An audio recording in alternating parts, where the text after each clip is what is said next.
नमस्कार दोस्तों, स्वागत है आपका एक बार फिर से आपके अपने YouTube चैनल पर। आज की इस वीडियो में हम बात करने वाले हैं कि पितृपक्ष चल रही हैं, श्राद्ध चल रही हैं और दान से बड़ा कोई पुण्य नहीं होता। तो पितृपक्ष में ऐसी कौन सी वस्तुएं हैं जो आपको दान करनी चाहिए और ऐसी कौन सी वस्तुएं हैं जो आपको दान नहीं करनी चाहिए, दोनों के बारे में बात करेंगे। तो कौन सी चीजें हैं जिससे कि दान करने से हमारे पितृ देवता तृप्त हो जाते हैं, उन चीजों का हम दान करें। और ऐसी कौन सी चीजें हैं जिनका आपको खास ध्यान रखना है, जिनका आपको भूल कर भी दान नहीं करना चाहिए। तो पितृ पक्ष में कुछ चीजों का दान करना बहुत ही शुभ माना गया है और दान तो हमेशा पुण्य ही दिलाता है। तो पितृ पक्ष हिंदू धर्म में खास महत्व रखते हैं। मान्यता है कि पितृ पक्ष के दौरान पूर्वज या पितृ पृथ्वी लोक पर आते हैं और अपने वंशजों को आशीष प्रदान करते हैं। पितृ पक्ष 16 दिनों तक चलते हैं। इस दौरान पितरों की आत्मा की शांति के लिए श्राद्ध, तर्पण व पिंड दान किया जाता है। पितृ पक्ष में श्राद्ध व तर्पण करने के साथ ही कुछ चीजों का दान करना अत्यंत शुभ माना गया है।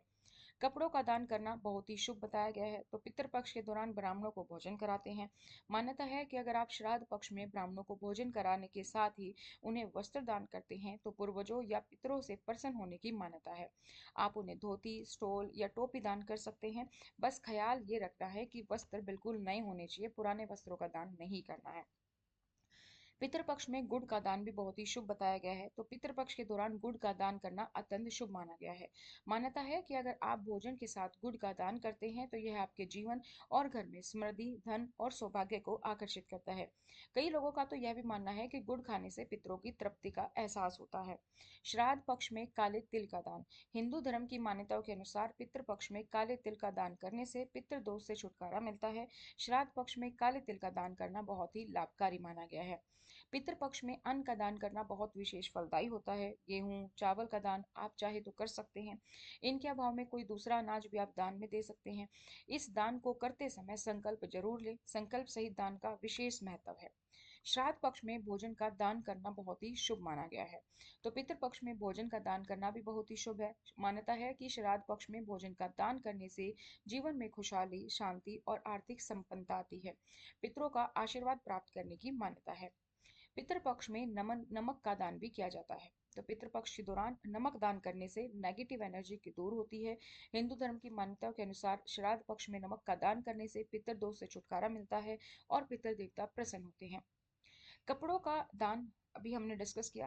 कपड़ों का दान आप कर सकते हैं, जैसे कि इसमें आप धोती दे सकते हैं, स्टोल दे सकते हैं, टोपी दान कर सकते हैं, लेकिन बिल्कुल नहीं।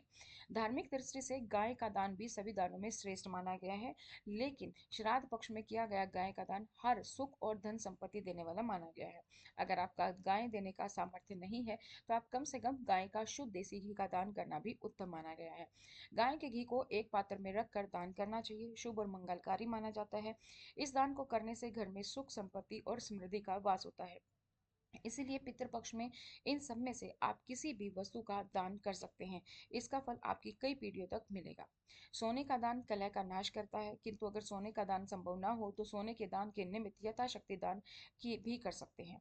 इस दान में धोती और दुपट्टा सहित 2 वस्त्रों के दान का महत्व है। यह वस्त्र नए और स्वच्छ होने चाहिए। पितरों के आशीर्वाद और संतुष्टि के लिए चांदी का दान करना भी बहुत ही प्रभावकारी माना गया है। पितृपक्ष में आपको जूते, चप्पल, पुराने कपड़ों का दान नहीं करना चाहिए। तो पितृपक्ष में अधिकांश लोग ही कपड़ों का दान करते हैं, लेकिन अगर आप कपड़ों का दान कर सकते हैं तो इस बात का आपको ख्याल रखना चाहिए कि कपड़े पुराने का दान कभी भी नहीं करना चाहिए। नए कपड़ों का दान ही करना चाहिए। साथ ही कपड़े ऐसे खरीदे जिसका इस्तेमाल कोई व्यक्ति आसानी से कर सके। जबकि जूते, चप्पलों का दान तो आपको भूल कर भी नहीं करना चाहिए। ऐसे में आपका राहु प्रभावित हो सकता है, आपके राहु को दोष लग सकता है। पितृपक्ष में दान बर्तन जो है आप करते हैं, तो बर्तनों में भी आपको खास ध्यान बरतना है कि पितृपक्ष में लोहे के बर्तनों का दान भूलकर भी नहीं करना चाहिए। दरअसल पितृपक्ष में स्टील या चांदी के बर्तनों का दान करना उत्तम माना जाता है। आप पितृपक्ष में इन चीजों का दान कर सकते हैं, जबकि लोहे के बर्तन दान करने से आपको पितरों की नाराजगी झेलनी पड़ सकती है, यानी कि आपको पितृदोष लग सकता है। पितृपक्ष में भूल कर भी आप झाड़ू का दान ना करें। मान्यताओं के अनुसार व्यक्तियों को पितृपक्ष में झाड़ू का दान करने से बचना चाहिए। दरअसल पितृपक्ष में झाड़ू दान करने से आपको आर्थिक समस्याओं का सामना करना पड़ सकता है। साथ ही पितृपक्ष में अपने घर के इस्तेमाल के लिए किसी भी नई झाड़ू नहीं खरीदनी चाहिए। पितृपक्ष में तेल का दान करने से भी बचे। पितृपक्ष में भूल कर भी तेल का दान नहीं करना चाहिए।